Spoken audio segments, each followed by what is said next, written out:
Hello दोस्तों, कैसे हैं आप सब? आई होप आप लोग अच्छे होंगे, मस्त होंगे और अपनी पढ़ाई ज़बरदस्त तरीके से कर रहे होंगे। दोस्तों, हम लोग जीएस संगम देख रहे थे। जीएस संगम की बुक थी जो पीवाईक्यू थी, यानी इसमें हम ऑल पीवाईक्यू देखेंगे। लगभग 50,000 क्वेश्चन के आसपास मुझे जहाँ तक लगता है इतने होंगे इस बुक में। तो वो हम देख रहे थे। इसमें हमने जो है पहली वीडियो कल अपलोड की थी, उसमें मैंने सिंधु घाटी सभ्यता, प्रागैतिहासिक काल, ये सारी चीज़ें हम डिस्कस कर चुके थे। यानी हिस्ट्री से हमने शुरुआत किया था, प्राचीन हिस्ट्री से हम कहाँ तक पहुँच चुके थे, तो ऋग्वैदिक काल तक आए थे। क्योंकि रीज़न था, पहली क्लास थी वो, तो सिलेबस भी थोड़ा डिस्कस करना था, क्या-क्या है बुक में वो भी डिस्कस करना था, इसलिए थोड़ा टाइम लगा उसमें। वरना फिर आज हम थोड़ा आगे तक बढ़ जाएँगे।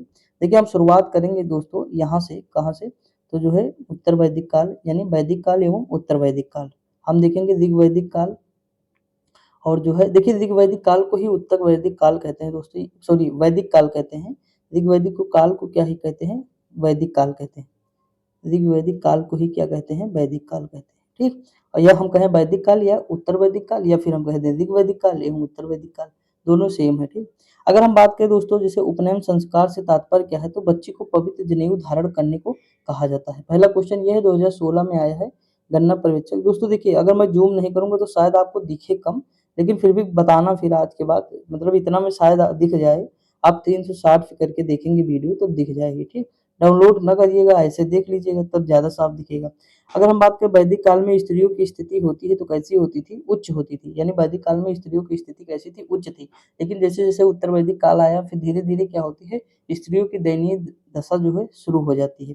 अगर हम बात करें 4 वेदों में प्रथम वेद कौन-सा है? तो ऋग्वेद है। ऋग्वेद, यजुर्वेद, सामवेद, अथर्ववेद, 4 वेद हैं हमारे दोस्तों। वेद त्रयी में कौन-सा वेद शामिल नहीं होता है? तो अथर्ववेद को हम वेद त्रयी में शामिल नहीं करते दोस्तों। अगर हम बात करें हमारे यहाँ मतलब वो कितने हैं, मतलब वेदांग, वेदांग कितने हैं? 6 हैं दोस्तों। कौन-कौन से हैं? शिक्षा, कल्प, निरुक्त, व्याकरण, ज्योतिष, छंद। शिक्षा, कल्प, निरुक्त, व्याकरण, ज्योतिष, छंद। शिक्षा, कल्प, निरुक्त, व्याकरण, ज्योतिष, छंद। तो ये सब इम्पोर्टेंट है, बहुत बार पूछा गया है। अगर हम बात करें भारत में मूर्ति पूजा की शुरुआत होती है तो आर्यों के काल से पूर्व ही शुरू हो जाती है। आप कहीं न कहीं सिंधु घाटी सभ्यता में भी ये चीज़ देखेंगे। आगे अगर बात करें पूर्व वैदिक काल में समाज के विभाजन का आधार क्या था? तो पेशा था दोस्तों, कि वो किस कार्य मतलब कौन-सा कार्य करते थे, उस आधार पे था उनका। अगर हम बात करें दोस्तों, तो सत्यमेव जयते शब्द लिया गया है मुंडक उपनिषद से लिया गया है, या हम इसे कहते हैं मांडूक उपनिषद, ठीक? मुंडकोपनिषद, सॉरी, इसे हम कहते हैं मुंडकोपनिषद, मुंडकोपनिषद भी कहते हैं दोस्तों।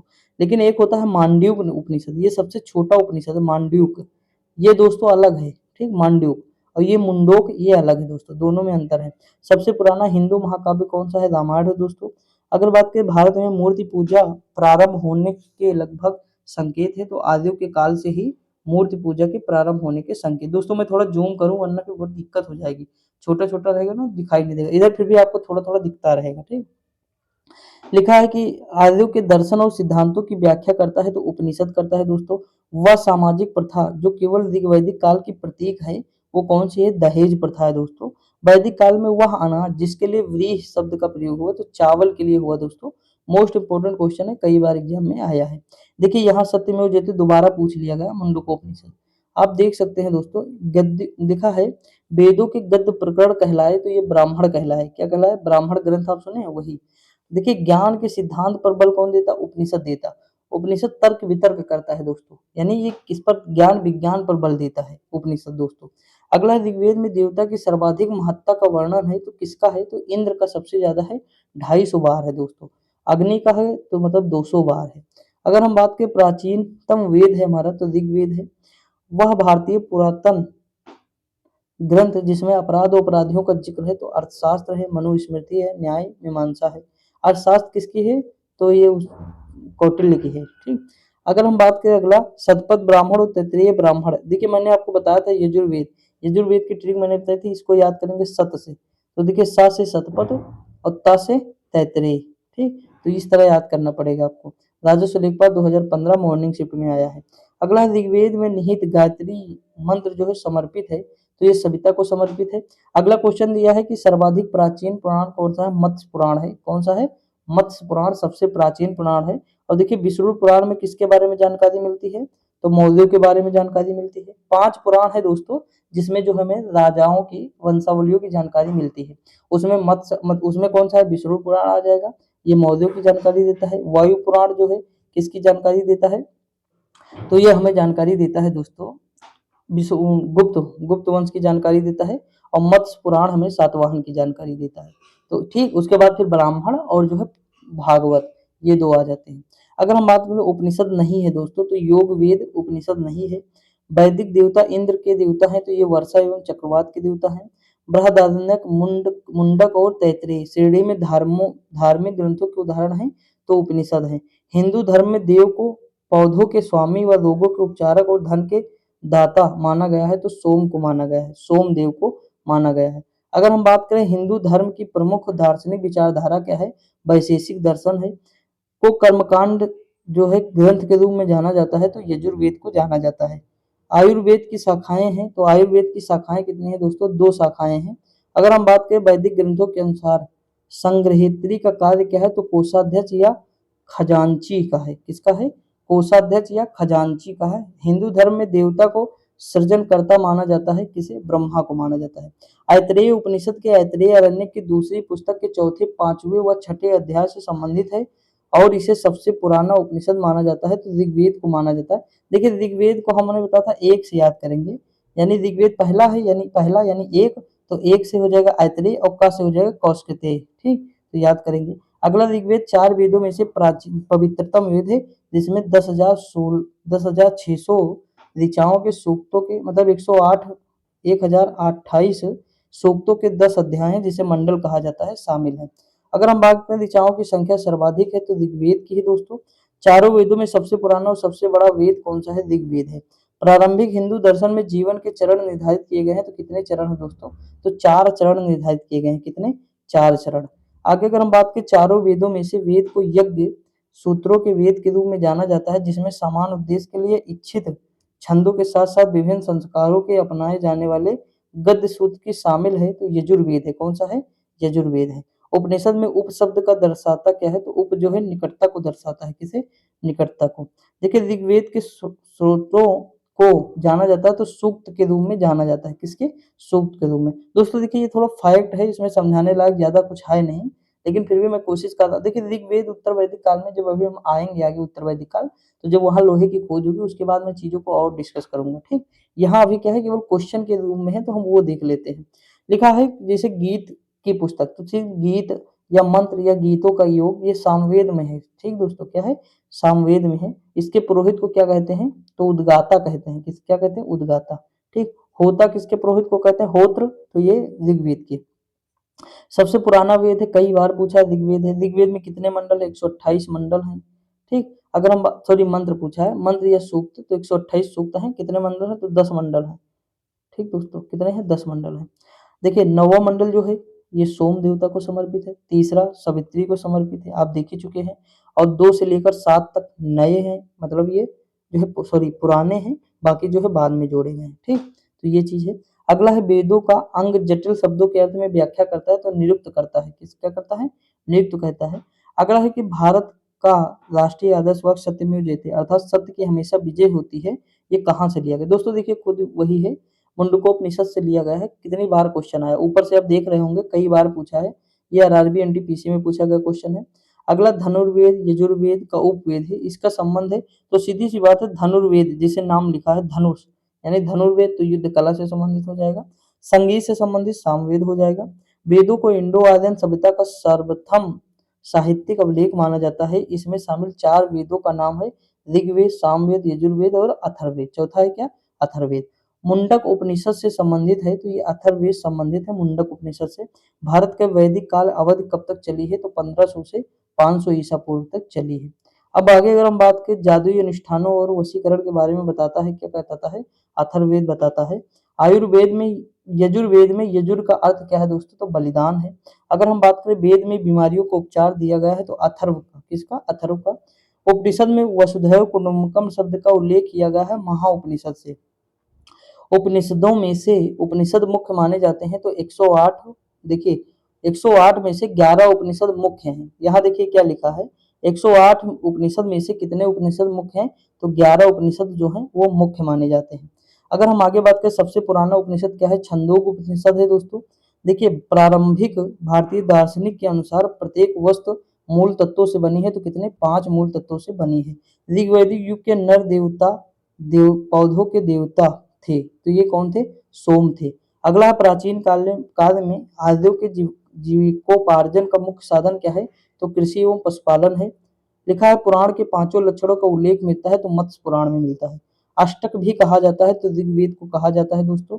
अगर हम एक वेदांग नहीं है, तो स्मृति जो है वेदांग नहीं दोस्तों। ठीक, मैंने अभी वेदांग के बारे में बताया है। वेदांग कौन होंगे?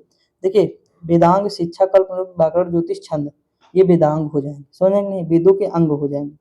आगे अगर हम बात करें दोस्तों, तो वैदिक कालीन प्रशासन में भागदुह, ये इंपॉर्टेंट है दोस्तों, राजस्व कर है जमा करने वाला अधिकारी होता है भागदुह। अक्षपा एक होता है दोस्तों, अक्षवपा करके होता है, वो लेखपाल होता है। ठीक, तो ये चीज आप अभी हम आगे बताएंगे, आएंगे जैसे जैसे। देखिए अगला क्वेश्चन दिया, वह ग्रंथ जिसमें आयुर्वेद शब्द का प्रयोग किया गया है, आयुर्वेद शब्द का प्रयोग किया गया, वो ऋग्वेद है हमारा। कौन सा है? ऋग्वेद है। महाभारत ग्रंथ का उपनाम दोस्तों क्या है? सप्तसहस्त्री संहिता है। गायत्री मंत्र के नाम से प्रसिद्ध मंत्र सर्वप्रथम मिलता है ऋग्वेद में मिलता है। कहाँ मिलता है? ऋग्वेद में मिलता है। लिपि, ऋग्वेद की मूल लिपि क्या है? तो ब्राह्मी लिपि है। क्या है? ब्राह्मी लिपि है दोस्तों। ऋग्वेद पर आधारित संकलन है, तो सामवेद है। ऋग्वेद धर्म था, तो बहुदेववादी धर्म था ऋग्वेद। बात करें बात करें तो लिखा है ऋग्वेद काल में जनता विश्वास करती थी, बलि एवं कर्मकांड का विश्वास करती थी। कर्मकांड, बलि एवं कर्मकांड का विश्वास करती थी। गोत्र शब्द का प्रयोग सर्वप्रथम हुआ था, तो ऋग्वेद में हुआ था। किसमें? ऋग्वेद में। ऋग्वेद में सर्वाधिक संख्या में मंत्र संबंधित हैं, तो इंद्र। अगर हम बात करें सबसे प्राचीन वेद कौन सा है? ऋग्वेद है हमारा दोस्तों। लिखा हुआ वैदिक ग्रंथ जिसमें वर्ण शब्द का सर्वप्रथम नमोल्लेख मिलता है, ऋग्वेद है। देखिए अगला है, ऋग्वेद में उल्लिखित यौ शब्द किस कृषि उत्पाद हेतु प्रयुक्त किया गया है? तो जौ के उत्पाद हेतु प्रयुक्त किया गया, जौ। ठीक, अगला ऋग्वेद में उल्लिखित प्रमुख प्रमुख मतलब जो प्रसिद्ध है 10 राजाओं का युद्ध, जो प्रोशड़ी रावी नदी के किनारे है। अगला अगर हम बात करें, ऋग्वैदिक काल के प्रारंभ में महत्वपूर्ण मूल्यवान संपत्ति साझा जो है समझा जाता है, तो गाय का। वैदिक काल में अघन्या माना जाता है, तो गाय को माना जाता है दोस्तों। अगला है वैदिक साहित्य जिसमें मोक्ष की चर्चा मिलती है, वो उपनिषद है।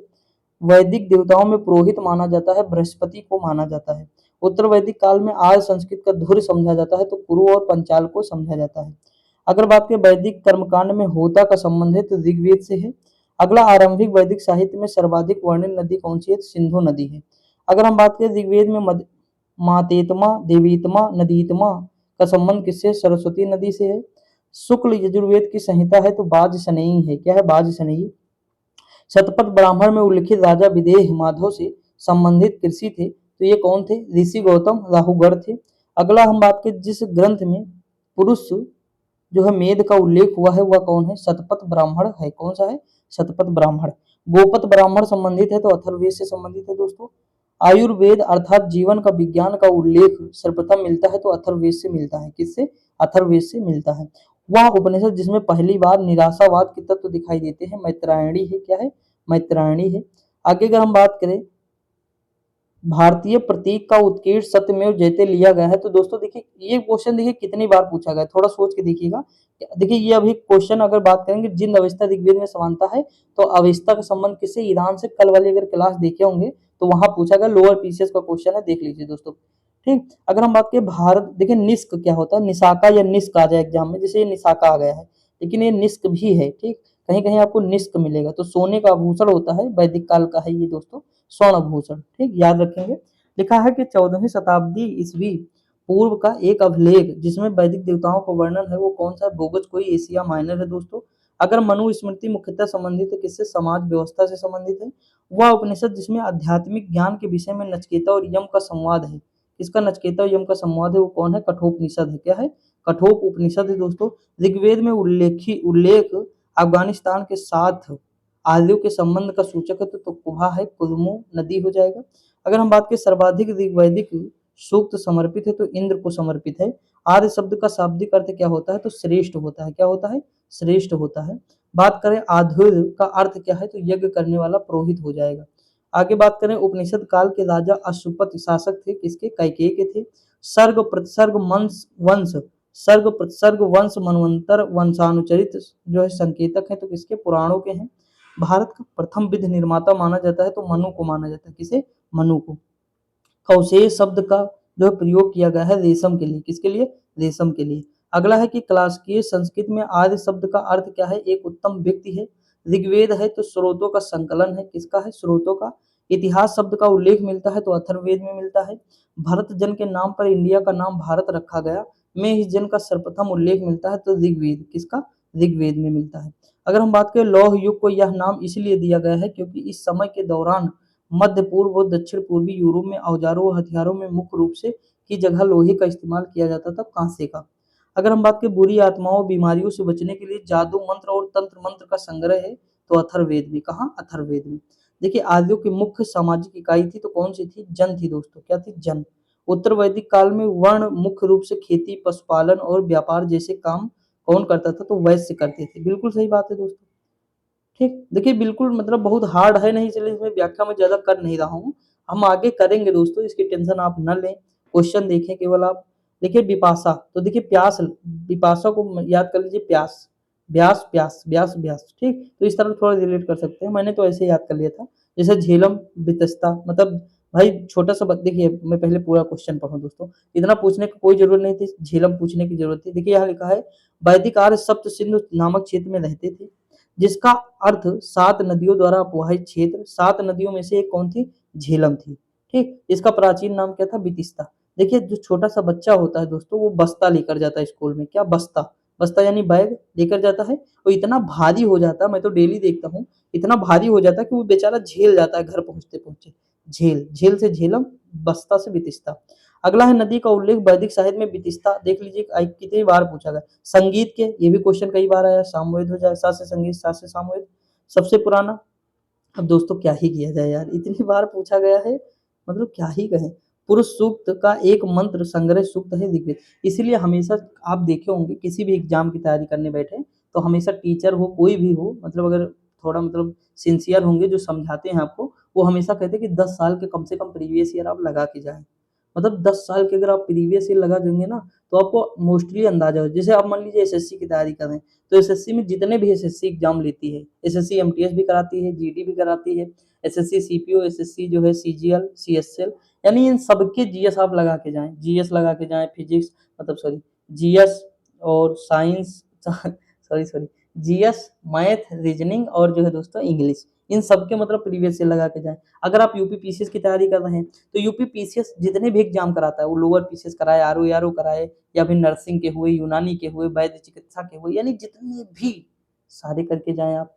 आईएएस के कर रहे हैं तो आईएएस जिस जिस मतलब जो पेपर कराती है उनके सारे करके जाए। मतलब जो संस्था, जैसे यूपी ट्रिपल एससी का एग्जाम देने जा रहे हो तो यूपी ट्रिपल एससी से संबंधित जितने भी क्वेश्चन जिस जिस एग्जाम में आए सारे कर डालो। जैसे आरआरबी एनटीपीसी का देने जा रहे हैं तो सारे कर डालो।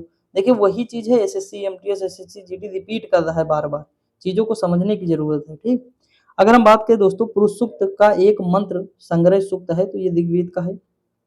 देखिए पुरुष सूक्त जो है किसका है? ऋग्वेद का है। ये 10वें मंडल में दिया हुआ है पुरुष सूक्त। इसमें दोस्तों जो है 4 वर्णों के बारे में बताया हुआ है ऋग्वेद के। वैदिक काल में चतुराश्रम व्यवस्था के अनुसार पारिवारिक अवधि के लिए पद का प्रावधान, तो भैया सीधी सी बात है, अगर हम पारिवारिक अवधि में जाएंगे, परिवार के साथ रहने जाएंगे तो वो हमारा गृहस्थ आश्रम होगा जो 25 से 50 रहता है दोस्तों। ठीक, फिर वानप्रस्थ हो जाता है 50 से 75, और फिर लास्ट में हम संन्यास लेते हैं 75 से 100। आज तो आजकल आदमी तो 75 में ही निपट जा रहा है ना दोस्तों। बहुत ज्यादा मतलब विडंबना है, मतलब बहुत सारी समस्याएं आ रही हैं खाने पीने से लेकर हर चीज दोस्तों। तो बहुत ज्यादा मतलब सतर्क रहने की जरूरत है। अगला वेद ऋषि कपिल का संबंध, देखा हमने बताया था कि कपिल जो है सांख्य दर्शन से संबंधित है। किससे? सांख्य से। मैंने कहा मेरी क्लास में कपिल है, उसे मैथ ही नहीं आती, मतलब मैथ यानी संख्या, तो सांख्य दर्शन, उसे मैथ नहीं आती तो सांख्य हो जाएगा। लिखा है कि ऋग्वेद पुस्तक मंडलों में विभाजित है तो 10 मंडलों में विभाजित है दोस्तों। उपवेद ऋग्वेद से संबंधित है यानी आयुर्वेद हो जाएगा। ऋग्वेद में ऋषि विश्वामित्र और देवी के रूप में पूजी जाने वाली 2 नदियों के बीच संवाद के रूप में एक भजन है। 2 नदियां कौन सी हैं? तो ब्यास और सतलज हो जाएगा। क्या? ब्यास और सतलज। आगे अगर हम बात करें अथर्ववेद खंडों का संग्रह है तो कितने? 20 है दोस्तों। नदी को वैदिक काल में पुरुषणी रावी को कहते हैं दोस्तों, पुरुषणी रवि रावी हो जाएगी। देखिए फिर रावी नदी का मतलब वही क्वेश्चन जस्ट घुमा दिया, सीजीएल में पूछा गया क्वेश्चन है, सीएसएल में आया है। जरा हम लोग सन देख लेते हैं।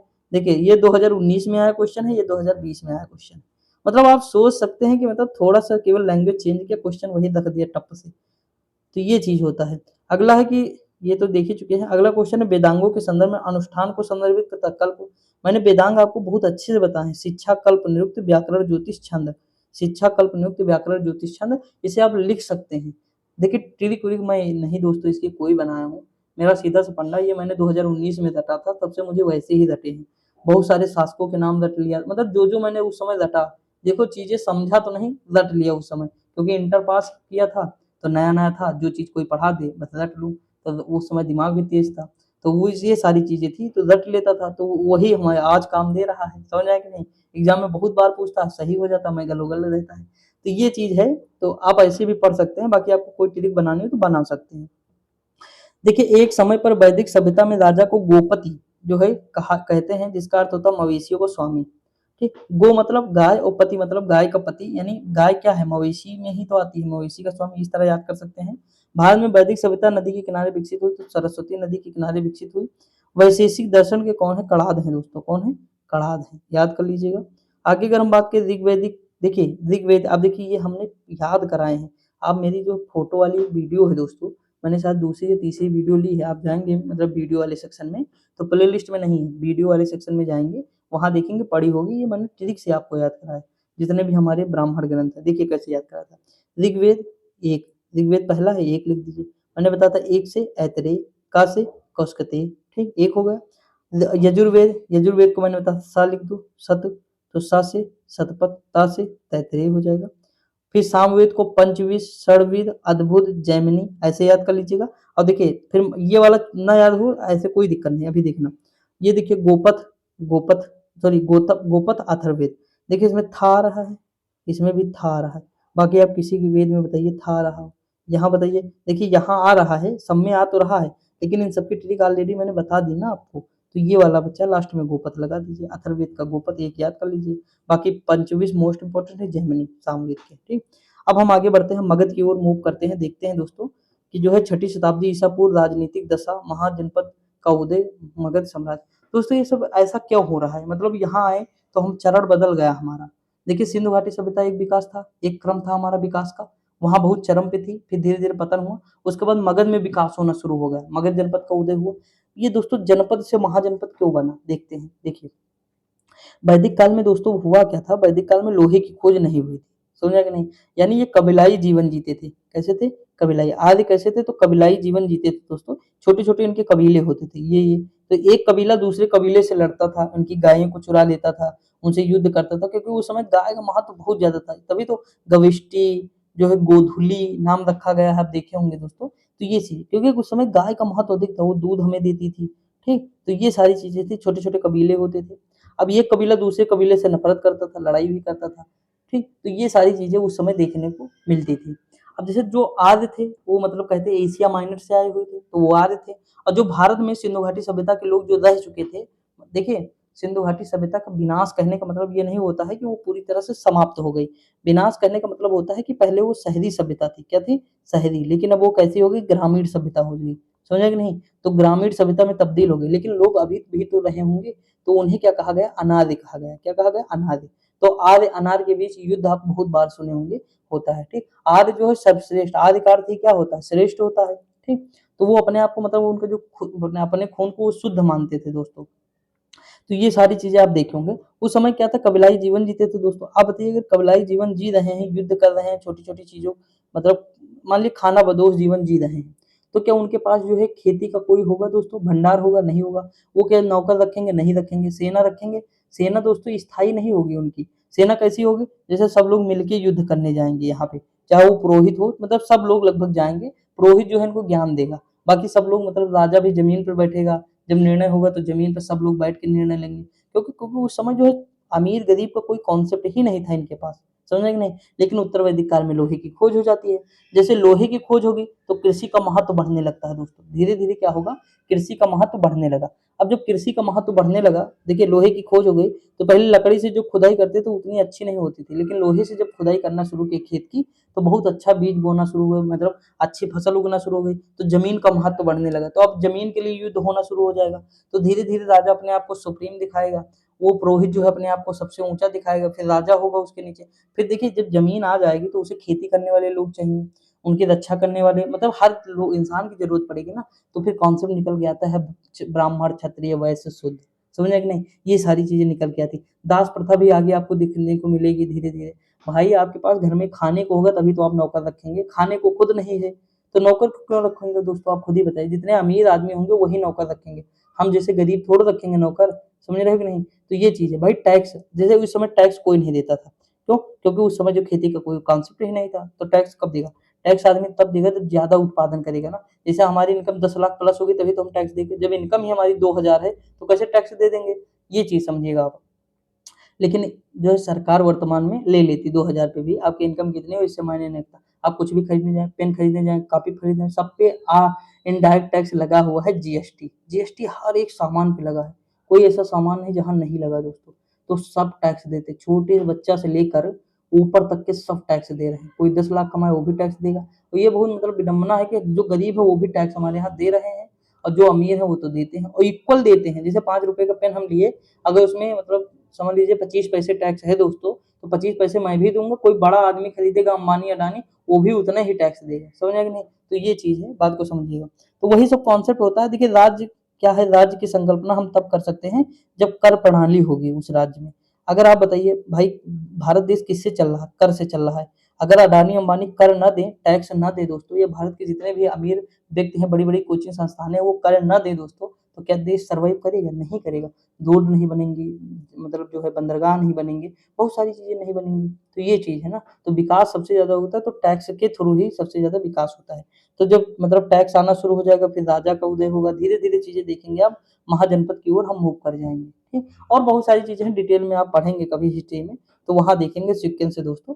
आज ऐसे समझाने के लिए इतना बता दिया ताकि थोड़ा सा मतलब व्यू रहे कि कैसे कैसे चीजें बदलती गई। देखिए छठी शताब्दी ईसा पूर्व, छठी व 5वीं शताब्दी ईसा पूर्व में तुर्की के लोगों ने सिंधु के पूर्व में लोगों द्वारा इस्तेमाल किए जाने वाली भाषा को क्या कहा, हिंदवी कहा। क्या कहा, हिंदवी। मैंने कहा था वो सा को हा पढ़ते थे, तो सिंधवी कहने को बजाय वो क्या कह दिए, हिंदवी। अगर हम बात करें राजा बिम्बिसार के दरबार में, वह प्रसिद्ध चिकित्सक जो भगवान बुद्ध के निजी चिकित्सक थे वो जीवक थे दोस्तों। अगर हम बात करें छठी शताब्दी ईसा पूर्व में जैन और बौद्ध ग्रंथ में 16 महाजनपद थे। कितने, 16। भारत की प्राचीन राजधानी कौन थी, पाटलिपुत्र थी दोस्तों। अगर हम बात करें मगध साम्राज्य का अंतिम शासक कौन था, तो कालाशोक था। कौन था, कालाशोक। मगध की राजधानी राजगृह से पाटलिपुत्र स्थानांतरित की गई, अजातशत्रु ने किया है। बिंबिसार कौन था, मगध का शासक था। मगध की राजधानी क्या थी, राजगृह थी। मगध साम्राज्य की राजधानी क्या थी, राजगीर थी। अगर हम बात करें आर्य संस्कृत के सर्वोच्च काल में गंगा घाटी के जनपद जो संख्या में थे वो 16 थे। कितने थे, 16 महाजनपद थे दोस्तों यहाँ पे टोटल। आप अभी आगे देखेंगे, जैसे देखिए अवध, अवध को किस नाम से जानते हैं, कौशल के नाम से जानते थे पहले। अगर हम 16 महाजनपद की बात करें तो अंगुत्तर निकाय ये मतलब बौद्ध ग्रंथ का है, और भगवती सूत्र जो है जैन ग्रंथ का है। वहां हमें जानकारी मिलती है और जगह से, लेकिन दो इंपॉर्टेंट है एग्जाम की दृष्टि से। कलिंग नरेश खारवेल संबंधित है, तो चेदी वंश से संबंधित है दोस्तों। कलिंग नरेश खारवेल जो है कहाँ का है, उड़ीसा का, मैंने बताया था। हाथी गुम्फा अभिलेख किसका है, तो इसी का है, जैन धर्म से संबंधित है। किससे, जैन धर्म से संबंधित है। वंश कौन है, चेदी वंश है। अगर हम बात करें छठी शताब्दी ईसा पूर्व मत्स्य महाजनपद, तो विराट नगर। मत्स्य की राजधानी क्या थी, विराट नगर थी। पांडव जो है 12 वर्ष का वनवास और 1 वर्ष का मतलब 1 वर्ष का अज्ञातवास जो बिताए थे ना, 1 वर्ष का, यही मत्स्य महाजनपद विराट नगर में ही मतलब बिताए थे अपना। तो वो कहाँ, राजस्थान में है। प्राचीन नगर के अवशेष कुम्भहार स्थल से प्राप्त हुए, ये कहाँ है, पाटलिपुत्र में है। मालवा क्षेत्र में मगध की सत्ता का विस्तार हुआ शिशुनाग के समय दोस्तों। अगर हम बात करें मगध का शासक जिसने राज्यारोहण के लिए अपने पिता की हत्या की एवं स्वयं इसी कारण उसके पुत्र ने भी हत्या की, तो अजातशत्रु दोस्तों। देखिए जो बिंबिसार थे उनको किसने मारा, तो उनके बेटे ने मारे, अजातशत्रु ने। अजातशत्रु के बेटे थे कालाशोक, कालाशोक ने अजातशत्रु को टपका दिया। तो जैसी करनी वैसी भरनी। अगला है मगध का सम्राट जिसे अप्रोप अपरो परशुराम के नाम से जानते हैं, महापद्मनंद दोस्तों। ठीक, अगला है कि प्राचीन श्रावस्ती का नगर विन्यास जो है, आकृति है वो कैसी है, अर्धचंद्राकार है। अगर हम बात करें जो 6वीं शताब्दी ईसा पूर्व में महा सुक्तिमती राजधानी थी, तो किसकी थी, चेदी की थी दोस्तों। अगला अवलोकित शास्त्र में प्रकट होता है कि नंद राजा के आदेश से एक नहर खुदाई गई, तो कलिंग में खुदाई गई थी दोस्तों। कहाँ, कलिंग में। इंपॉर्टेंट है, याद रखेंगे, पीसीएस का क्वेश्चन है दोस्तों। अगर हम बात करें उदयन वासदत्ता की दंत कथा जो है संबंधित है कौशाम्बी से। अगर हम बात करें प्राचीन भारत में मगध साम्राज्य की सबसे प्रारंभिक राजधानी थी तो पाटलिपुत्र थी। मगध महाजनपद नदियों से घिरा है तो गंगा और सोन नदियों से घिरा हुआ है दोस्तों। अगर उपजाऊ भूमि है दोस्तों, जंगल है, हाथी बड़े-बड़े पाए जाते हैं, तो मगध इसीलिए बहुत ज़्यादा शक्तिशाली हो गया, उसके कई सारे रीज़न थे। बिम्बिसार जो था कई सारे विवाह किया। दोस्तों देखिए, ज़मीन का महत्व बढ़ा। अगर आप बताइए, जैसे एक राजा, पहले मैं सोचता था एक राजा दूसरे राजा से विवाह करता रानी के चक्कर में। सच बताऊँ मेरे माइंड में वही था कि मतलब भाई 1, 2, 3, 4 रानियाँ, 10 रानियाँ हैं, तो इसका मतलब है क्या है? भोग विलास के लिए कर रहा होगा शादी, देख-देख के कर दिएगा। लेकिन मेरे माइंड में वो नहीं था। लेकिन जब हिस्ट्री को और डिटेल से मैंने पढ़ना शुरू किया, तब मुझे पता चला जैसे मान लीजिए एक राजा ये बिम्बिसार है, ठीक? यहाँ मतलब अवंती की रानी है, मान लीजिए इनसे शादी कर रहा है यहाँ। तो आप बताइए एक राजा ये है ही है, एक राजा ये है, दोनों राजा हैं, दोनों राजा आपस में मिल जाएँगे तो इनकी शक्ति बढ़ जाएगी कि नहीं? यानी अगर इसकी शक्ति 100% है और इसकी शक्ति मिल गई 200% है, सॉरी 200% है, ठीक? तो 1 सेकंड यार दोस्त, देखिए अगर इनकी शक्ति बढ़ गई 200% हो गई मान लीजिए, कहाँ गया? यही था ना? हाँ, यही देख रहे थे हम। देखिए, मैं जो बताने जा रहा हूँ, जैसे एक राजा यहाँ है, एक राजा यहाँ है दोस्तों। अगर मान लीजिए इनकी शक्ति कितने परसेंट 100% है और इनकी शक्ति 100% है और सामने वाले की शक्ति है 150%। तो आप बताइए ये लड़ पाएगा इनसे? नहीं लड़ पाएगा। ये लड़ पाएगा? नहीं लड़ पाएगा। मतलब ये इनको चाहिए, ये इनको इनको देखिए मान लीजिए इनमें से एक को ये चाहिए, मान लीजिए ये मगध है, ठीक बात को समझिएगा मतलब हर्यक वंश है, हर्यक वंश को ये राजा चाहिए। लेकिन दोस्तों इसकी शक्ति तो 150 है, लेकिन इनकी तो 100 है, तो ये जीतेगा हमेशा कि नहीं? जीत जाएगा, बिल्कुल सही बात है। तो ये क्या करेगा इनकी रानी से शादी कर लेगा। जैसे इनकी रानी से शादी करेगा, वैवाहिक संबंध स्थापित करेगा, तो इनकी शक्तियाँ डबल हो जाएँगी, यानी ये 200 शक्ति ले लेंगे अपन। 2 लोग मिल गए ना, तो 200 शक्ति हो गई। यानी शक्ति का जो विस्तार था, राजनीतिक जो विस्तार था, उसके लिए वो कई सारी शादियाँ करते थे। अब जब 2 शक्तियाँ मिल गई, वह तीसरे को हड़प लिए, वह इनको भी मिला लिए। अब इनकी टोटल शक्तियाँ कितनी हो गई? 350 हो गई। ये दूसरे को हड़प लेंगे। इस तरह धीरे-धीरे आप देखेंगे कि मतलब साम्राज्य बनता चला जाएगा। समझ में आया कि नहीं? तो ये था ये मतलब कॉन्सेप्ट था कि मतलब वो शादियाँ कई सारी करते थे, राजनीतिक विस्तार के लिए दोस्तों करते थे, ठीक? वज्जी महाजनपद की राजधानी थी वैशाली थी दोस्तों, जहाँ की नगर वधु कौन थी? वैशाली। अगर हम बात करें राजगृह जनपद महाजनपद की राजधानी थी तो मगध की राजधानी क्या थी? राजगृह या गिरिव्रज आपको मिलेगा, दोनों सही है, ठीक? याद रखेंगे। अगला है कि प्राचीन भारत का पहला साम्राज्य जिसमें युद्ध के लिए बड़े पैमाने पर हाथियों का प्रयोग किया तो मगध महाजनपद था। अगला है कि भगवान गौतम बुद्ध के जीवन काल के दौरान 7वीं व 6वीं शताब्दी ईसा पूर्व में 16 महाशक्तियां अस्तित्व में थी, यानी 16 महाजनपद अस्तित्व में थे। अभी हम लोग देख ही चुके थे अंगुत्तर निकाय में। भारतीय चंपा शहर को महाजनपद की राजधानी कहते हैं तो अंग की राजधानी क्या थी? चंपा थी दोस्तों। कौशल अवध आप देख रहे हैं, अब धीरे धीरे ऐसे याद हो जाएगा आपको। मत्स्य की क्या थी? विराटनगर थी, ठीक। पंचाल अहिछत्र, पंचाल की राजधानी क्या थी? अहिछत्र थी। दिल्ली के आसपास जो क्षेत्र जैसे सूरसेन की राजधानी क्या थी? मथुरा थी, ठीक। तो इस तरह अगर आप देखेंगे तो धीरे धीरे आपको पता याद हो जाएगा, उसमें कोई लोड नहीं लेना है, ठीक। कई बार आप पढ़ेंगे तो असमक की जैसे पूतन थी या पोतली कह सकते हैं, तो इस तरह हो जाएगा। मौर्य वंश ने, अब देखिए मगध का उत्कर्ष देखते हैं। मौर्य वंश ने राजवंश में मगध पर शासन किया तो नंद राजवंश ने शासन किया। अगला देखिए मैंने आपको इसकी ट्रिक शायद बताई हो, हसिक मसुक शाह, हसिन मसुक शाह मैंने बताया था दोस्तों, याद कीजिए। हा से हर्यक वंश, सी से शीशनाग वंश, ना से नंद वंश, मा से मौर्य वंश, सु से शुंग वंश, का से कर्ण वंश और सा से सातवाहन वंश। तो इतने शासन याद होने चाहिए। बिंबसार जो है किसके थे? तो हर्यक वंश के संस्थापक थे बिंबसार दोस्तों। और एक थे बिंदुसार। तो बिंदुसार कौन थे? तो अशोक के पिता थे और चंद्रगुप्त मौर्य के बेटा थे, ठीक बिंदुसार। अगला हम आगे बात करें तो देखिए यहाँ लिखा है कि प्रसिद्ध चिकित्सक जीवक की नियुक्ति के दरबार में की गई थी तो बिंबसार के। हर्यक वंश ने मगध के पहले शासक कौन थे? बिंबिसार थे। नंद वंश का अंतिम घनानंद था सिकंदर के समय। कौटिल्य ने मतलब कौटिल्य को इसने बेइज्जत किया था, दरबार में गया था दोस्तों। वो सिकंदर जब आक्रमण कर रहा था, कहानी सुने होंगे, मैं कहानी नहीं सुना रहा हूँ, बताने की कोशिश कर रहा हूँ।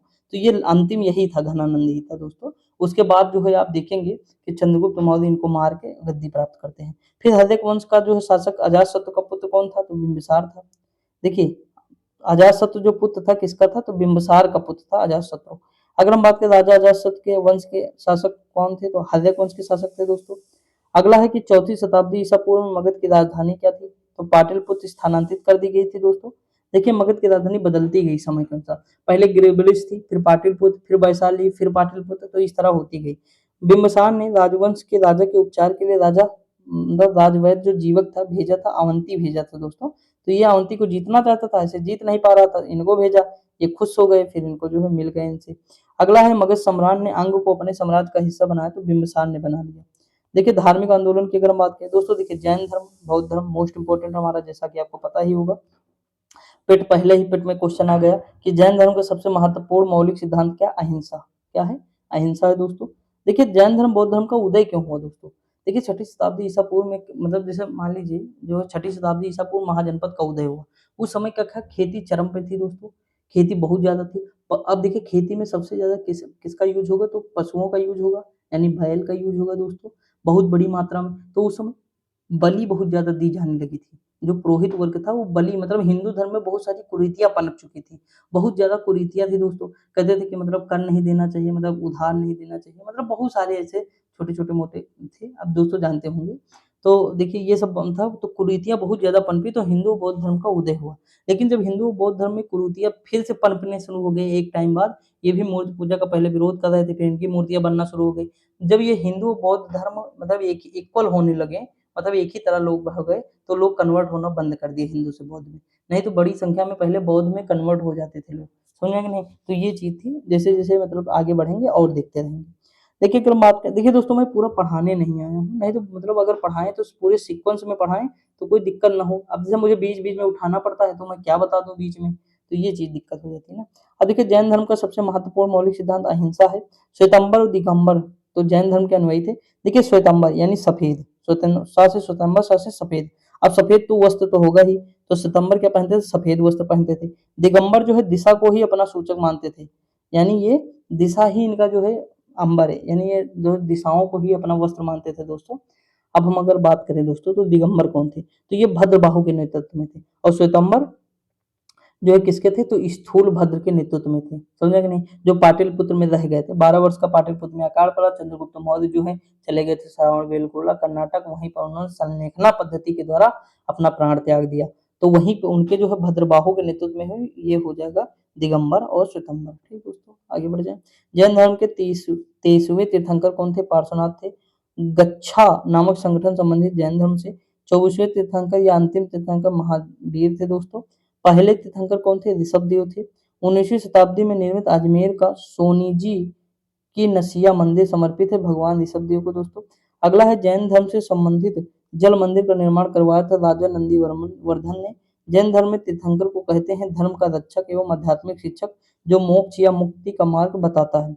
जब कोई तीर्थंकर अपने नश्वर शरीर को छोड़ता है तो इसे जाना जाता है, तो निर्वाण के रूप में जाना जाता है। आगम जैन धर्म में अहिंसा का वर्णन करता है। ये कौन है? सूत्रकृतांग सूत्र। अगर हम बात करें जैन धर्म का प्रथम तीर्थंकर माना जाता है ऋषभनाथ को। वर्धमान महावीर जैन के तीर्थंकर हैं, तो 24वें हैं। जैन धर्म के 24वें तीर्थंकरों में से एक प्रथम तीर्थंकर कौन है? ऋषभनाथ है। जो है जीवन में जिन 5 बंधनों को जैन धर्म के लोगों द्वारा पालन करना का अर्थ गैर अभिग्रहण है, वो अपरिग्रह है दोस्तों। को वह पवित्र व्यक्ति माना जाता है जिसने जैन धर्म को उसका वर्तमान स्वरूप प्रदान किया है, वो महावीर है दोस्तों। अगर हम आगे बात करें दोस्तों, तो महावीर स्वामी का जन्म हुआ था, वो कहाँ हुआ था? तो कुंडलग्राम में हुआ था। कुंडग्राम में महावीर और उनके अनुयायियों की शिक्षाओं को लगभग 15 वर्ष पहले जिस रूप में लिखा गया था, उसी रूप में वे वर्तमान स्थान पर उपलब्ध है, तो गुजरात के वल्लभी में दोस्तों। अगर हम बात करें जैन धर्म में, जैन शब्द संस्कृत शब्द जिन से लिया गया है, जिसका अर्थ विजेता होता है, जिसने सभी मानवीय भावावेशों का पर विजय प्राप्त कर ली है। मतलब जिन शब्द का क्या अर्थ होता है? विजेता होता है। जैन धर्म का तीर्थ स्थल जो है पालीताना मंदिर राज्य में है, तो गुजरात में है दोस्तों। आगे का हमारा दिगंबर संप्रदाय से संबंधित, तो जैन धर्म संबंधित है।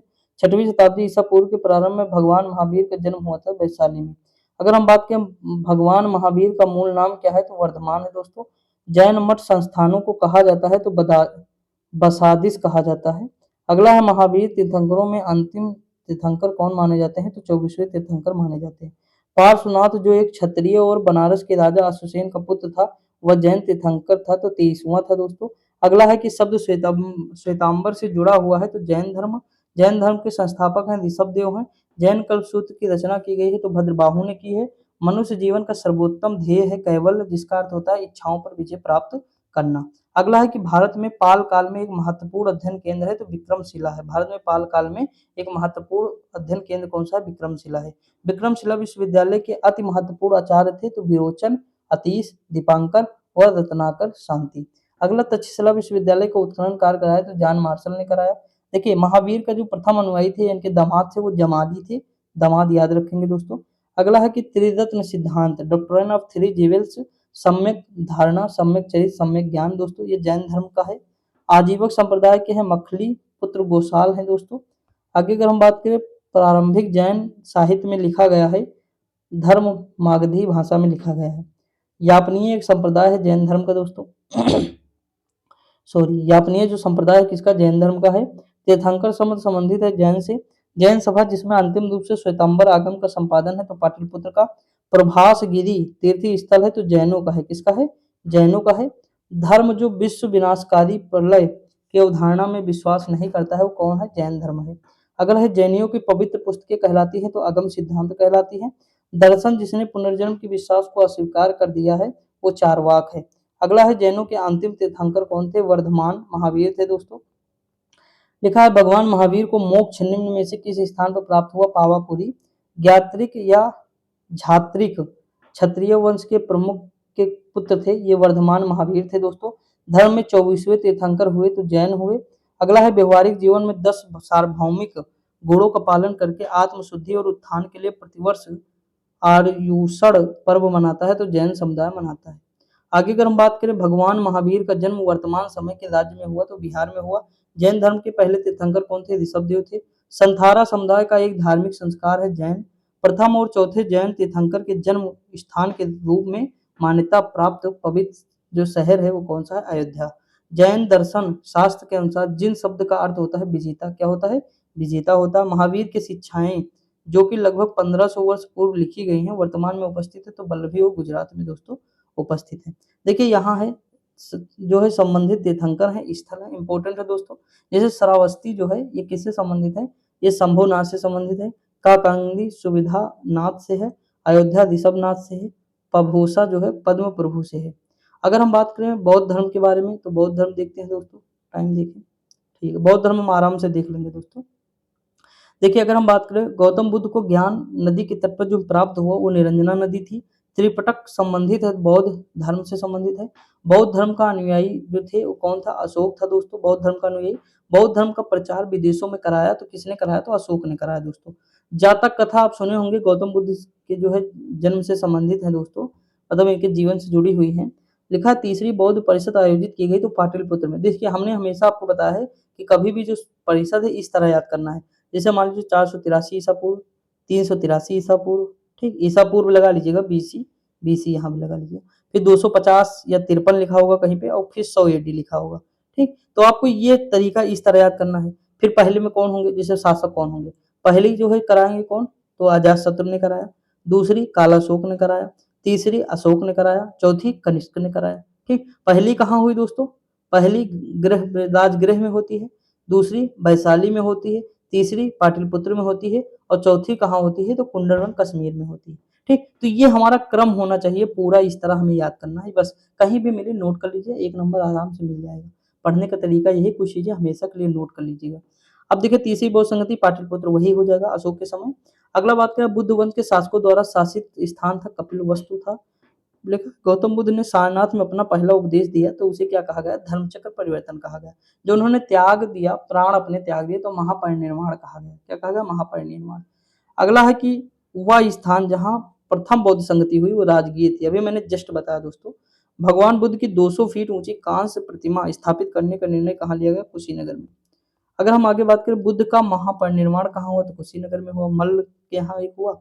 अगला है कि वह स्मारक जिसमें जो है गौतम बुद्ध ने दुनिया के लिए बौद्ध धर्म में अपने सॉरी वह स्मारक जिससे गौतम बुद्ध ने दुनिया के लिए बौद्ध धर्म के अपने दिव्य ज्ञान का प्रचार किया वो कौन है, महाबोधि मंदिर समूह। वह स्थान जहाँ बौद्धों की मान्यता के अनुसार गौतम बुद्ध ने अपनी मृत्यु के बाद परिनिर्वाण प्राप्त किया वो कुशीनगर है दोस्तों। अगर हम आगे बात करें पाली में बौद्ध ग्रंथों को आमतौर पर त्रिपिटक यानी थ्री फोल्ड बास्केट कहा जाता है। त्रिपिटकों में से एक है तो उपासक उपसाका पिटक है। ज्ञान प्राप्त करने के बाद गौतम को जो है के रूप में जाना जाता है तो बुद्ध। अगला है बोध गया, एक महत्वपूर्ण बौद्ध तीर्थ केंद्र है क्योंकि गौतम बुद्ध ने यहाँ ज्ञान प्राप्त किया था। बुद्ध ने अपना पहला उपदेश दिया था तो सारनाथ में दिया था, कहाँ दिया था, सारनाथ में दिया था। बौद्धों के लिए उत्तर प्रदेश में स्थित सारनाथ महत्वपूर्ण है क्योंकि ज्ञान प्राप्ति के बाद भगवान बुद्ध ने सारनाथ में अपना पहला उपदेश दिया था। अगला बात करें, एक बौद्ध दार्शनिक था तो कौन थे? नागार्जुन थे दोस्तों। अगला हम आगे बात करें, बुद्ध ने अपना प्रथम उपदेश सारनाथ में अपने 5 शिष्यों को दिया था जिसे क्या कहा गया? धर्मचक्र परिवर्तन। वैशाली में द्वितीय बौद्ध संगति कहाँ हुई? तो कालाशोक। थेरी गाथा एक बौद्ध ग्रंथ है जो का हिस्सा है या भिक्षुणियों द्वारा रचित छंदों का संग्रह है तो सुत्त पिटक है। 3 पिटकों में से अभिधम्म पिटक संबंधित है तो दार्शनिक मामलों से संबंधित है। माना जाता है कि गौतम सिद्धार्थ ने अंतिम ज्ञान प्राप्ति के लिए बोध गया जाने से पहले 6 साल तक जो है प्राग बोधि स्थान पर शुद्ध चित्त से ध्यान किया था दोस्तों। त्रिपिटक का पवित्र ग्रंथ है तो बौद्ध धर्म है। गौतम बुद्ध का संबंध गण है तो गण यानी शाक्य गण से है। गौतम बुद्ध को ज्ञान की प्राप्ति किस शहर में हुई? तो बोधगया में हुई। लिखा है बौद्ध धर्म से संबंधित एक पवित्र ग्रंथ कौन सा है? त्रिपिटक है दोस्तों। समानता एक बौद्ध मठ को संदर्भित करता है जिसमें बौद्ध भिक्षु रहते हैं तो इसे क्या कहते हैं? बिहार कहते हैं। क्या कहते हैं? बिहार। लिखा है गौतम बुद्ध ने आत्मज्ञान प्राप्त किया था तो बोधगया में किया था। हीनयान महायान किस धर्म के पंथ हैं? तो बौद्ध धर्म के हैं। हिंस चतुर्मुख स्तंभ जो है स्थित है तो कहाँ है? सारनाथ में। बोधिसत्व की अवधारणा से संबंधित महायान बौद्ध धर्म। अगर हम बात करें विनय पिटक और सुत्त पिटक की शिक्षाओं का संकलन है तो गौतम बुद्ध हो जाएंगे। गौतम बुद्ध के उपदेशों में से अग्नि उपदेश के रूप में जाना जाता है तो आदित्य पर्याय सुत्त। जातक कथाएं से संबंधित है तो बौद्ध धर्म है दोस्तों। बुद्ध चरितम नामक महाकाव्य ने लिखा है था तो अश्वघोष लिखा था। गौतम बुद्ध का जन्म कहाँ हुआ? लुम्बिनी में हुआ। उस बौद्ध ग्रंथ का नाम बताइए जिसमें भिक्षुओं के लिए नियमों का उल्लेख है तो विनय पिटक। दोस्तों देखिए, आज मेरे माइंड में ना बहुत मतलब अजीब सा सिस्टम चल रहा है, मतलब इतनी टेंशन चल रही है कि मैं बता नहीं सकता हूँ। इसलिए थोड़ा मतलब लग रहा होगा कुछ मतलब पढ़ता जा रहा हूँ, चीज़ें समझा दोस्तों मैनेज हो जाएंगी। अभी चीज़ें जो है थोड़ा और करेंगे, मैं कोशिश कर रहा हूँ अपनी पूरी तरह से। दोस्तों मैं भी इंसान हूँ, चीज़ें बहुत सारी रहती है अपोजिट, लेकिन फिर भी वीडियो बनाना है, हमेशा बनाना रहता है ना, ये सारी चीज़ें तो थोड़ा बहुत अगर लगे तो फिर उसके लिए क्षमा चाहते हैं यार, लेकिन चीज़ें समझा दूंगा फिर ना, कोई दिक्कत नहीं। अगर हम बात करें स्तूप बनाए गए थे दोस्तों तो पवित्र स्मृति चिन्ह रखने के लिए। दोस्तों देखिए जो मतलब अगर बात करें बुद्ध के तो बुद्ध के जो अवशेष थे वो 8 भागों में बाँट दिए गए थे। तो इनके अलग-अलग जगहों पे स्तूप भी बनाए गए दोस्तों, जिसमें से सांची का स्तूप आप सुने होंगे। लिखा है कि रानी माया देवी ने गौतम बुद्ध को जन्म दिया तो साल के वृक्ष मतलब साल के नीचे, यानी साल जो वृक्ष था उसके नीचे दिए थे। अगला है कि बौद्ध धर्म की नींव महान सच्चाइयों एवं अंगीय पद पर आधारित है तो 4 यानी महान सच्चाई है 4 इनकी और 8 अंगीय पथ हैं दोस्तों। अगर हम बात करें त्रिपिटक, जैसे विनय पिटक, शुद्ध पिटक, अभिधम्म पिटक, ये किससे हैं? बौद्ध धर्म से संबंधित है। त्रिपिटक उपदेशों में सबसे पहला संग्रह कौन है? बौद्ध धर्म से है। अगर हम बात करें उपदेशों का संग्रह बौद्ध धर्म से त्रिपिटक में। गौतम बुद्ध को ज्ञान कहाँ से प्राप्त हुआ, मतलब कहाँ प्राप्त हुआ? तो बोधगया दोस्तों। अगला है कि बौद्ध ग्रंथों का अध्ययन करने के लिए विजयवाड़ा में जुआन जांग यानी चीनी विद्वान रहा। बोध गया किस भारतीय राज्य में स्थित है दोस्तों? तो बिहार में स्थित है बोध गया। लिखा है गौतम बुद्ध ने अपने उपदेशों में जनसाधारण की भाषा का प्रयोग किया, वो कौन सी? पाली भाषा का। जातक कथाओं में के जन्म और उनके पूर्व जीवन का वर्णन मिलता है तो बुद्ध। अगला है कि जैन धर्म और बौद्ध धर्म के उदय में भारत में ईसा पूर्व शताब्दी में धार्मिक अशांति देखी गई तो छठी। अगला है कि गौतम बुद्ध की माँ का नाम क्या था दोस्तों? माया देवी था। अगला है कि वास्तुकला में जो है मुख्य रूप से चैत्य, जहाँ मतलब ये चैत्य जानते हो क्या है? पूजा गृह होता था। बिहार जहाँ वो लोग निवास करते थे, यही बिहार हो गया दोस्तों वर्तमान में। स्तूप क्या होता है? मैंने बताया है, उनके जो अवशेष है अलग अलग रख के उस पे जो है मतलब एक चिन्ह के तौर पे बना दिया गया। स्तंभ जो है बौद्ध धर्म से संबंधित है, ठीक।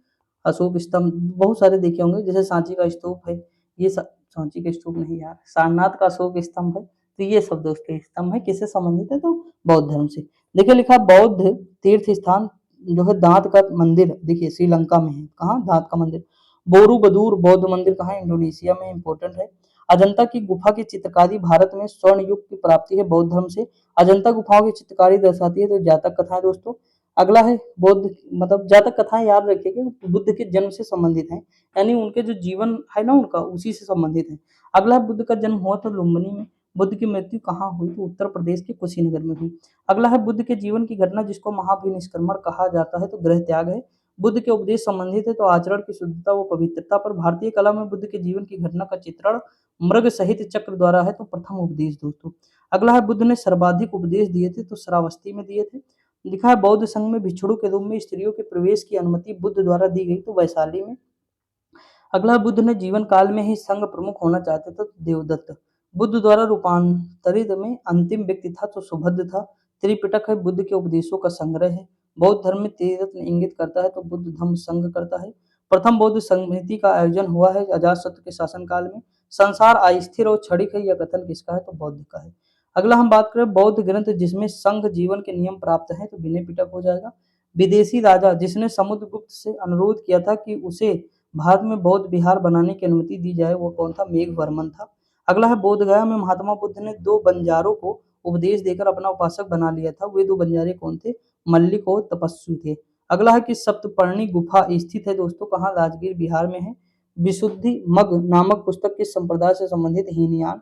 अगला है शून्यता के सिद्धांत का सर्वप्रथम जो प्रतिपादन करने वाले बौद्ध दार्शनिक कौन थे, नागार्जुन थे। अगला है कि उत्तर प्रदेश में बौद्ध और जैनियों दोनों के प्रसिद्ध तीर्थ स्थल क्या है, तो कौशाम्बी है। अगला है बौद्ध और जैन दोनों ही धर्म विश्वास करते थे, तो कर्म और पुनर्जन्म के सिद्धांत सही, यही मतलब सही है। अफगानिस्तान का बामियान प्रसिद्ध है, तो बुद्ध की प्रतिमा के लिए प्रसिद्ध है। अगला है कि देश में मूर्ति पूजा की नींव रखी थी, तो किसने रखी थी, तो बौद्ध जो है धर्म ने रखी थी। वह काल जिसमें बुद्ध की खड़ी प्रतिमा बनाई गई, तो कुषाण काल में बनाई गई, याद रखेंगे। भूमि स्पृश्य मुद्रा की सारनाथ बुद्ध प्रतिमा संबंधित है, गुप्त काल से। अगला विक्रमशिला बिहार के संस्थापक कौन, धर्मपाल। स्तूप के उत्खनन में सारीपुत्र के अवशेष प्राप्त हुए, सांची दोस्तों। अगला है बौद्ध पवित्र स्थल जो निरंजना नदी के तट पर है, बोधगया में है। अगला एशिया के ज्योतिपुंज के तौर पर जाना जाता है, तो गौतम बुद्ध को। अगला है कि गौतम बुद्ध के समय का प्रसिद्ध जो है वैद्य जीवक किसके दरबार में संबंधित था, बिंबिसार। अगला है बुद्ध कौशाम्बी में आए थे उदयन के राज्यकाल में। अगला है तिब्बत में बौद्ध धर्म के सुधार में महती भूमिका निभाने वाले उपाध्याय आतीश किस बिहार के प्रसिद्ध विद्वान थे, विक्रमशिला बिहार के। अगला है अर्धनारीश्वर मूर्ति में आधा शिव और आधा पार्वती जो प्रतीक है, तो देव और उसकी शक्ति का प्रतीक है दोस्तों। अगला, गौतम बुद्ध ने अपना प्रथम धार्मिक प्रवचन कहाँ दिया था, सारनाथ में दिया था। तो ये हमारा अभी और है क्या कहते दोस्तों, कितना है, रुको एक सेकंड देख लेते हैं। हाँ, यहाँ तक है भागवत संप्रदाय, फिर हम उसके बाद देखेंगे। देखिए अगला लिखा है कि भारत में सर्वप्रथम मानव मूर्तियों की पूजा की गई, बुद्ध की। दोस्तों देखिए बुद्ध ने ही मूर्ति पूजा का खंडन किया और बुद्ध की ही सर्वप्रथम मूर्ति पूजा हो रही है दोस्तों। ठीक, जो महायान संप्रदाय था ना वो दोस्तों ये कर रहा है ऐसा। भारतीय कला में बुद्ध के जीवन की यह घटना जिसका चित्रण मृग सहित चक्र द्वारा हुआ है, प्रथम उपदेश हो जाएगा। बौद्ध धर्म में भिक्षुड़ी बनने वाली प्रथम महिला कौन थी, प्रजापति गौतमी थी। बौद्ध काल का सबसे पुराना स्तूप कौन सा है, सांची का स्तूप है। अगला, बुद्ध ने में एक पीपल के पेड़ के नीचे कई दिनों तक तपस्या की, जहां उन्हें बोध गया जो है ज्ञान प्राप्त हुआ था। संघ में रहने वाले बौद्ध भिक्षुओं के लिए बनाए गए नियम जो है नामक ग्रंथ में मिलते हैं, तो विनय पिटक। अगला है कि प्रथम बौद्ध जो है परिषद को द्वारा संरक्षण प्रदान किया गया, अजातशत्रु। अगला है अपने महापरिनिर्वाण से पहले बुद्ध ने अंतिम उपदेश दिया था, वैशाली में। गौतम बुद्ध की मृत्यु के तत्काल बाद बौद्ध परिषद को आयोजित किया गया है, पहली। अगला, तीसरी बौद्ध संगति जो है मतलब संगति जो पाटलिपुत्र में आयोजित की गई है। अगला दिया है कि बौद्ध धर्म के अधिकांश ग्रंथ किस भाषा में, पाली भाषा में है। बौद्ध धर्म महायान और हीनयान में शासन काल के दौरान विभाजित हुआ है, तो कनिष्क के समय विभाजित हुआ है। अगला बात करें, स्तूप शब्द गौतम बुद्ध के जीवन की घटना से संबंधित है, यानी मृत्यु मतलब जो अगर हम बात करें स्तूप शब्द गौतम बुद्ध के जीवन की मृत्यु घटना से संबंधित है, ठीक, किससे, मृत्यु से। अगला अगर हम आगे बात करें, त्रिपिटक धर्म ग्रंथ का संबंध है धर्म से, यानी बौद्ध से संबंधित है। आगे अगर हम बात करें गौतम बुद्ध के उपदेश मुख्य रूप से पाए जाते हैं, तो सुत्त पिटक में पाए जाते हैं। कनिष्क के शासन काल के दौरान को चौथे बौद्ध परिषद के स्थल के लिए चुना गया है, तो कश्मीर दोस्तों। अगला है कि भारत के बौद्ध स्थल पर गौतम बुद्ध ने सबसे पहले धर्म प्रचार किया, तो सारनाथ। अगला है पश्चिमी हिमालय में बौद्ध शिक्षा का सबसे बड़ा केंद्र की गोम्पा राज्य संशासित प्रदेश में है, तो हिमाचल प्रदेश में है दोस्तों। कहाँ है, हिमाचल प्रदेश में। स्पीत घाटी सुने हो आपके, नहीं, स्पीत घाटी वही है। जन्म स्थान की अगर हम बात करें तो लुम्बिनी में होता है इनका, ज्ञान प्राप्ति बोधगया में होता है, प्रथम उपदेश सारनाथ में देते हैं, निर्माण कुशीनगर में। ये तो बिल्कुल इजी था ना, मिलान कर लेते। यूपीपी कंप्यूटर ऑपरेटर दोस्तों, ग्रेडेड 2013 में पूछा गया। तो ये सारे इतने क्वेश्चन थे, हमने बहुत सारे क्वेश्चन लगभग देखे, 400-500 क्वेश्चन तो देख ही चुके होंगे दोस्तों। अगर हम 100 मान के चले तभी हम 300-400 क्वेश्चन आराम से पहुंच चुके हैं। ठीक, तो ऐसे आप पढ़ते रहिए, मस्त रहिए, खुश रहिए दोस्तों। हमने कहा था 50 से 60 मिनट की वीडियो होगी, मतलब 50 से 60 के बीच में, वैसे होगी दोस्तों। बाकी मतलब कोई दिक्कत होगी तो कमेंट में बताएँगे दोस्तों। हम मतलब पढ़ेंगे, कोई दिक्कत नहीं है, अच्छे से पढ़ेंगे, सारी चीज़ें होंगी हमारी। तो आज के लिए इतना ही, मिलते हैं अगली वीडियो में, तब तक के लिए जय हिंद।